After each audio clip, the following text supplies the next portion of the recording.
Hello, today I'm going to go over a really fun activity that you can utilize with your alternately assessed students when you're addressing the Science Essential Element 5 ESS 2-1, which is develop a model showing how water affects living things.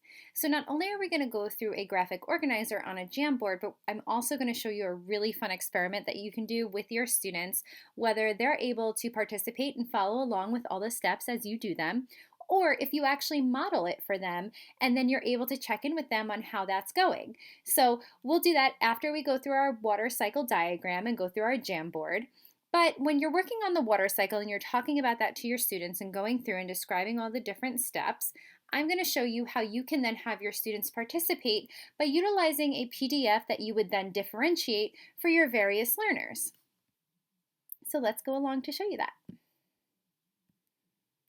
So you can see right here what I did was I went in and I had a PDF of a water cycle, right? So typically what I would utilize in my classroom is I would have my students cut out each of the words and they would paste them in the correct boxes.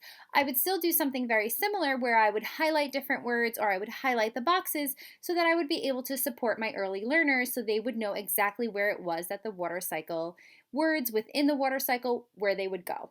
So that's what I did here on a PDF initially, and then I took a screenshot of that and I embedded it in this Jamboard. Now, I've talked a lot about Jamboards, and what I really like about it is that students can go in, they can write if they want, right? With the words that are down here, they can find the word. They can try to write the word in using the write tool. They can also type in the word if that's what they're able to do. Right? So if your students are capable of typing, they can absolutely make a text box, drag it over here, and put that in. So let me show you how that would look. You can go right here, and then you can type in the text box, and then you'd be able to move it around, right? So they can use that. They can use the words that are down here as a word bank if that's what they were capable of doing, or something else they can do. I'll just delete that for the sake of us, being able to move along. Something else they can do is they can draw lines to where those boxes need to be, right? So say that they weren't capable of fully typing out the word. If you thought it would be too challenging for them to write it utilizing one of the write tools, then you can just have them draw lines using different colors, right? So they can use any of these different colors or they can just use a basic color, right? But what you can do within a Jamboard is you can duplicate your slides and then you can make as many slides as you need. So you just hit up here to duplicate with these three little buttons, right? And you can make as many slides as you need at any level for any of your students. So say two of your students were at this level, you can have two different slides that look exactly the same, right? So there, and you can have them write their name in so you know who's doing what. You can have it dated, and then you can have that as part of your data. Now, this is a very heavily supported worksheet, right? It has a lot of color coding. There's a lot of prompting. I have the boxes that I created in addition to highlighting the words, and then the boxes highlighted within the actual water cycle itself. But if your students were ready to move on beyond that, you can very simply fade back some of that support by going down here and then still creating those boxes for your students, but maybe taking away the boxes that are at the bottom. So instead of having the boxes where they would just either draw the lines to them or be able to type in the words, now I faded back some of that visual support and I differentiated for my students who are a little more higher level, and I took away those boxes that are down here. Now, so I still gave them a cue. I still highlighted some of the words or I underlined some of the words so that they knew exactly where to put those words within the water cycle because they had 6 different areas that they could write into.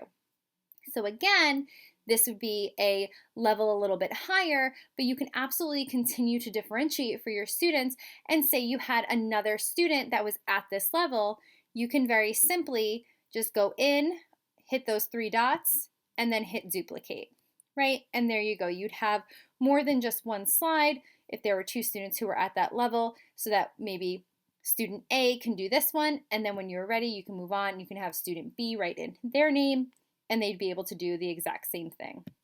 Now, again, if your students are completely independent, you've gone through it, maybe they have a model, you've described it for them, maybe you want to give it a go and you want to see if they're able to put all of those pieces in on their own.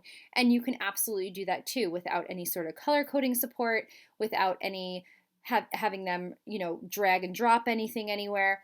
you can very simply just leave it completely open for independence to see how they do.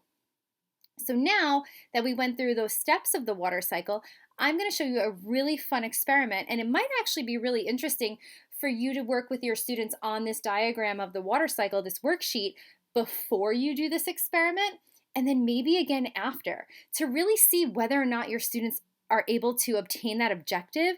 And maybe initially you kind of use this as a pre-assessment. Hey, do you know what all these pieces mean? Do you know where they go?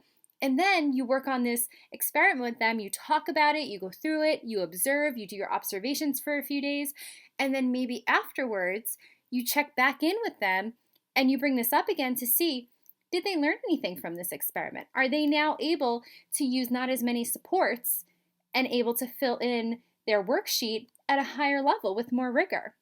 So very interesting ways that you can use one jam in multiple different ways. And next we're going to move on to the experiment that I hope you can utilize with your students as well. So now I'm going to go over an activity that you can actually do with your students virtually using very basic household items such as water, a Ziploc bag, and a marker. So now that we went through the water cycle and talked about the different parts and went over the different parts using a different type of graphic organizer and model, now we can actually create one together. So I'm going to show you a large version of what I created. So you'll see right here it has condensation, precipitation, right? So the evaporation is over here coming off the water. They can color in the water blue if they want, and they'll have the evaporation kind of streaming up. Then we have the sun over here, right, which is giving off energy, which is helping the water to evaporate and come up and all that good stuff. And then we have the condensation in the clouds, right? So the condensation, like we had talked about, builds all the way up, right? And it gets really thick and heavy. And then what happens?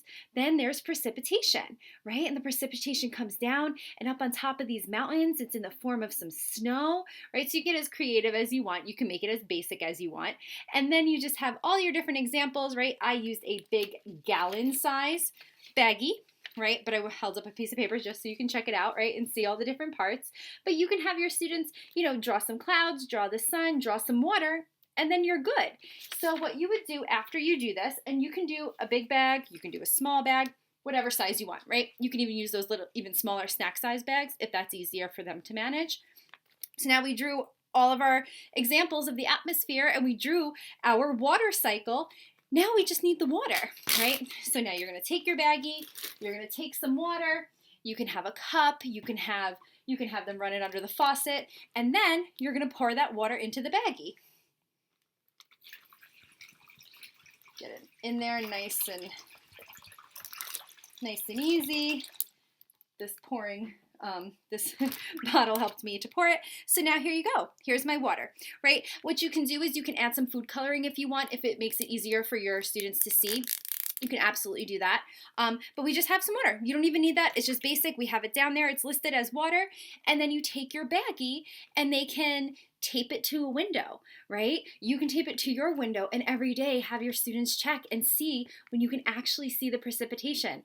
And let me tell you guys, you really can see it. We had done this in the classroom a couple of years ago and it was fantastic. Every day the students would come in, they would check it, they would notice the differences. So it's a really fun activity to have going on even in your virtual classroom. If you just want to make the baggie and go over it with your students and have them check it every day and watch the changes and the differences and notice when they see condensation and how that would bubble up and what that would look like, and maybe some of the water's evaporating, right? Because it's going away. It's maybe not as much as we originally poured in. So I just wanted to share this really fun activity. It's super simple, and it's even something simple that you can do virtually. So I love it. It's called Water Cycle in a Baggie, and I hope your students love it too, and I hope you have a really fun time doing it with them.